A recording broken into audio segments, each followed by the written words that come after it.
Hi குட்டீஸ், எல்லாரும் எப்படி இருக்கீங்க? நம்ம ஆலிஸ் இன் ஒண்டர்லேண்ட், ஆலிஸ் இன் அற்புத உலகம் படிச்சிட்ருக்கோம் இல்லையா? அதில் இப்போ என்ன நடக்குதுன்னு பார்ப்போமா? அடிப்பட்டாயா கிழவா என்றனர் மற்றவர்கள். முயல் சொன்னது, நாம் வீட்டையே எரித்துவிட வேண்டியதுதான். இதை கேட்டதும் ஆலிஸ் சொன்னால், அப்படி ஏதாவது செய்தால் நான் உன் மீது என் பூனை டீனாவை நிச்சயம் ஏவி விடுவேன். பேச்சரவமற்ற அமைதி. ஆலிஸிற்கு இவர்கள் அமைதி எரிச்சலாக வந்தது. அடுத்து என்ன செய்வார்கள் என்று தெரியாத அவர்களுக்கு கூரையை பிரித்து இறங்குவார்கள் என்று தோன்றியது. ஒரு கூடை நிறைய கொண்டு வந்து கொட்டுங்கள் என்று முயல் சொன்னது. எதை கொட்டப் போகிறார்கள் என அவள் யோசிக்கும் முன்பே கூடை நிறைய சிறு துண்டுகளை கொண்டு வந்து எறிந்தனர். அத்தனையும் சிறு கேக்கு துண்டுகள். அவற்றில் எதையாவது நான் சாப்பிட்டு விட்டால் மீண்டும் பழைய நிலைக்கு வந்துவிடும் என நினைத்தாள். எப்படியும் அதை சாப்பிடுவதால் உயரமாகவோ குள்ளமாகவோ தான் மாறக்கூடும் என்று மட்டும் தெரிந்தது. ஆர்வமாக அவள் கேக்குகளை சாப்பிடத் துவங்கினாள். உடனே அவளுடைய உருவம் சுருங்கத் தொடங்கியது. தன் இயல்பான உருவத்திற்கு வந்தவுடன் அந்த கூட்டை விட்டு ஓடிவிட முயன்றாள். வீட்டின் வெளியே விலங்குகளும் பறவைகளும் காத்து கொண்டிருந்தன. பன்றிகள், ஓணான்களின் கூட்டம் தெரிந்தது. அவள் முன்பே அவள் வெளியே வந்ததை எல்லா மிருகங்களும் ஆர்வமாக பார்த்தன. அவள் யாரையும் கண்டு கொள்ளாது ஓடினாள். பெரிய மரக்கட்டை ஒன்றின் பின்னால் போய் ஒழிந்து கொண்டாள். தான் இயல்பை விட சின்னவளாக ஆகியிருப்பதை அப்போதுதான் கண்டாள். இப்போது உடனடியாக செய்ய வேண்டியது தன் பழைய உருவை அடைந்து விட்டால் அந்த அழகான தோட்டத்திற்கு போய் விடலாம். அதுதான் சிறந்த வழி என முடிவு செய்து கொண்டாள். அதன்படி மரமேறி தப்பிவிடலாம் என யோசித்தபடியே மரத்தை பார்த்தாள். அவளை ஒரு குட்டி நாயொன்று பார்த்தபடி இருந்தது. நாய் குட்டிக்கு பெரிய கண்கள் புசு புசு என்றிருந்தது. அதை கண்டதும் பாவம் என்று தோன்றியது. ஆனால் உடனடியாக பயம் பிடித்து கொண்டது. ஒருவேளை அது பசியாக இருந்து தன்னை கடிக்கக்கூடுமோ என. எதற்கும் கையில் ஒரு குச்சியை வைத்து கொள்வது நல்லது என குச்சி ஒன்றை கையில் எடுத்து கொண்டாள். அதை கண்டதும் நாய் தாவி குதித்தது. அவள் ஓடினாள். அவளை விரட்டியபடியே நாயும் வந்தது. குச்சியை வைத்து கொண்டு குதிரையை விரட்டும் விளையாட்டு போலிருந்தது. நாய் விடாது சுற்றியது. அவள் முன்னும் பின்னும் ஓடினாள். அவள் ஓட்டத்தின் வழி அறியாது நாக்கை தொங்கவிட்டு கொண்டு கண்களில் ஈரம் மினுங்க நாய்க்குட்டி நின்றது. இதுதான் தப்பிப்பதற்கான சமயமென உணர்ந்த ஆலிஸ் விரைந்து ஓடினாள். பின்னால் நாய் குரைக்கும் ஓசை நீண்ட தூரம் வரை கேட்டபடியே இருந்தது. நீண்ட தூரத்தின் பின் பெருமூச்சு விட்டபடியே சொன்னாள், குட்டி நாய், இது என்ன வேடிக்கை காட்டுகிறது? இதனிடமிருந்து தப்பிக்க தனக்கு எத்தனை வழிகள் தெரியும் என பாராட்டி கொண்டாள். நான் மட்டும் பெரியவளாகிவிட்டால் இவற்றையெல்லாம் எப்படி சமாளிப்பேன் தெரியுமா? நான் எவ்வளவு குடிக்கலாம், சாப்பிடலாம். சரி, எதை சாப்பிடுவது? இப்போது சாப்பிட என்ன இருக்கிறது என தேடினாள். சுற்றிலும் பூக்களும் புல்வெளியும் நாணலுமாக இருந்தது. சாப்பிடுவதற்கு சரியான பொருள் எதுவும் கிடைக்கவில்லை. உயரமான காளான் ஒன்று வளர்ந்திருப்பதை கண்டான். அவள் உயரத்திற்கு வளர்ந்திருந்தது காளான்.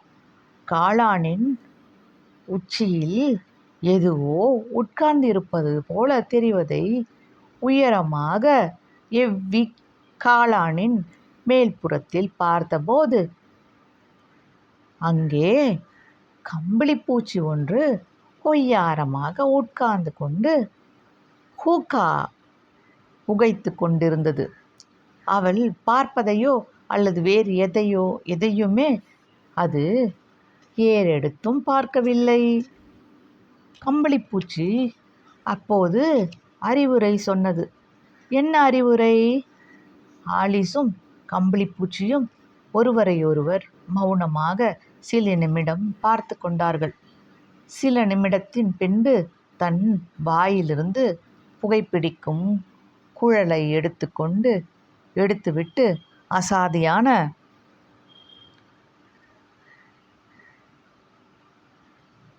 குரலில் கம்பளிப்பூச்சி அவளிடம் கேட்டது. யார் நீ? உரையாடலின் ஆரம்பமே சரியில்லையே என தோன்றியது. இருந்தும் ஆலிஸ் பதில் சொன்னாள். நான் யாரென்றால், சார், இப்போது நான் யோசித்தேன். இன்றைக்கு காலையில் தான் நான் யார் என்பதற்கு விளக்கம் காண முயன்றேன். காலையில் இருந்த நான் வேறு, இப்போதுள்ள நான் இல்லை. பல மாற்றங்களுக்கு உள்ளாகியுள்ளேன் நான். அப்படியென்றால் என்ன? விளக்கமாக சொல்லு என்றது கம்பளிப்பூச்சி. நான் என்னை விளக்கி சொல்ல முடியாது. பயமாக இருக்கிறது. ஏனென்றால் நான் என்பது நான் இல்லையே. நீங்களே பாருங்கள். ஆலிஸ் சொன்னதும் கம்பளிப்பூச்சி அப்படி எதுவும் தெரியவில்லை என மறுத்தது. அவள் மேலும் தெளிவாக காட்டுவதாக அதன் முன் நின்று சொன்னாள். இன்று ஒரு நாளிலே நான் பல உருவத்தை அடைந்து மீண்டிருக்கிறேன். எந்த நான் நிஜமென தெரியவில்லை. குழப்பமாக இருக்கிறது. ஓ, அப்படியா என சோர்வுற்றது கம்பளி. ஆலிஸ் சொல்லியபடியே இருந்தாள். இதுபோல முழு மாற்றங்கள் எதையோ ஏற்படுத்தி விடுகின்றன. நீ கூட வளர்ந்து வண்ணத்து பூச்சியாகி விடுவாயா? அப்போது நீ யார் சொல்? நீ அப்படி மாறி விடுவாய்தானே? கொஞ்சமும் மாறமாட்டேன் என்றது கம்பளிப்பூச்சி. ஒருவேளை உன் உணர்வுகள் மாறக்கூடும். எப்படியும் வேறுபட்ட உணர்வுகள் வரவே செய்யும். கம்பளிப்பூச்சி கோபமாக கேட்டது. யார் நீ? இந்த கேள்விதானே உரையாடலை துவக்கியது. மீண்டும் இதையே கேட்டது எரிச்சலாக வந்தது. அவள் கம்பளிப்பூச்சியிடம் கேட்டாள். முதலில் நீ யார் என்று சொல். ஏன்? புதிரான கேள்வியாக இருந்தது. இதற்கு என்ன காரணம் சொல்வதென தெரியவில்லை. அவள் யோசிப்பதற்குள் கம்பளிப்பூச்சி முந்திக் கொண்டு சொன்னது. நான் உன்னிடம் ஏதோ முக்கியமான ஒன்று சொல்ல நினைத்தேன். ஆலிஸ் திரும்பி நின்றாள். கோபித்து கொள்ளாதே என்றது கம்பளிப்பூச்சி. போதுமா என்பது போல் ஆலிஸ் நின்றாள். அவள் காத்து கொண்டிருந்த போதும் கம்பளிப்பூச்சி எதுவும் சொல்லவில்லை. அது மீண்டும் தன் ஹோக்காவை பொருத்தி கொண்டு அமைதியானது. ஆனால் அவள் மௌனமாக இருந்தாள். பின் புகையை விட்டவாறே புகை குழலை எடுத்துவிட்டு சொன்னது. நீ மாறிவிட்டாய் இல்லையா? எனக்கு பயமாக இருக்கிறது. என்ன நிகழ்கிறதென்றே புரியவில்லை. 10 நிமிடத்துக்கொரு முறை நான் வளர்வதும் சுருங்குவதுமாகவே இருக்கிறேன். என்ன அது? அதாவது எப்படி பாடி பறக்கிறது தேனீ, அதை போல இது வேறு. வருத்தமான குரலில் ஆலிஸ் அதை சொன்னாள். கம்பளிப்பூச்சி பாடியது. நீங்கள் வயசானவர் ஃபாதர் வில்லியம் கைக்குட்டி. ஆலிஸும் பாடினாள். நீங்களே ஃபாதர் வில்லியம். உங்கள் தலையோ வெண்ணிறமானது. நீங்கள் தலைகீழாக நிற்கிறீர். சரியோ? இந்த வயதில் சொல்லும் என்று இளமையில் ஃபாதர் வில்லியம் பற்றிய பாட்டை ஆலிஸ் பாடினாள். பயமில்லை. மூளை காயப்படக்கூடும். பயமில்லை.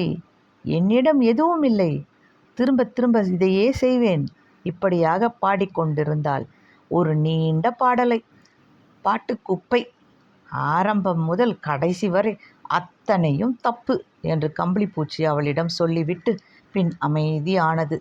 ஹூகாவை உறிஞ்சியபடி கேட்டது. எவ்வளவு உயரம் நீ வளர விரும்புகிறாய்? இவ்வளவு உயரம் என்றில்லை, ஆனால் அவ்வப்போது இப்படி உயர்வதும் சுருங்குவதுமாக இருக்க பிடிப்பதில்லை என்று கூறிவிட்டு பின் ஆலிஸே கேட்டாள், நான் இன்னும் கொஞ்சம் வளர்ந்தால் நல்லதுதானே? 3 அங்குலம் உயரம் என்பது குள்ளம்தான். ஏன், இதே அதிக உயரம்தான். ஆலிஸ் அதை தொடர்ந்து பேசாமல் இருந்தாள். 1-2 நிமிடங்கள் தொடர்ந்து ஹூக்கா புகைத்தபடி இருந்த கம்பளிப்பூச்சி பின்பு காளானை விட்டு இறங்கி புல்வெளியில் நடந்தது. அப்போது ஆலிஸிடம் ஒரு பக்கம் உயரமாகவும் மறுபக்கம் குள்ளமாகவும் உருமாறினால் எப்படி இருக்கும் என்றது.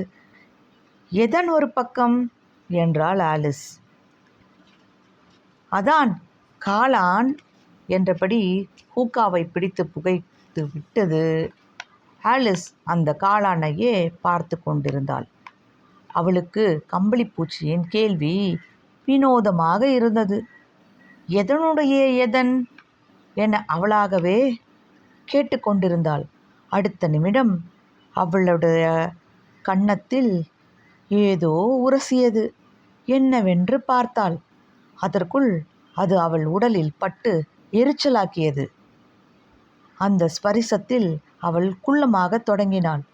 அவளுடைய தலை காலை தொடுவது போலாகியது. என்ன செய்வதென்றே புரியவில்லை. வாயை திறக்க முடியவில்லை. முதலில் தலையை விடுவிக்க வேண்டுமென நினைத்தாள். தோள்பட்டை எங்கே என்றே தெரியவில்லை. கழுத்து உடலுக்குள் சுருங்கி போய்விட்டது போலிருந்தது. இலைகளில் இருந்து முளைத்தது போலாகியது உடம்பு. எங்கே அவள் தோள்கள் என தேடினாள். கைகளையும் காணவில்லை. அவள் தேடும்போது பயம் ஏற்பட்டது. தலையை ஆட்டியபடியே இலைகளுக்கிடையில் நடந்தாள். அப்புறம் என்னவாயிற்று பின்பு கேட்கலாமா அடுத்த அத்தியாயத்தில். டேக் கேர் குட்டீஸ்.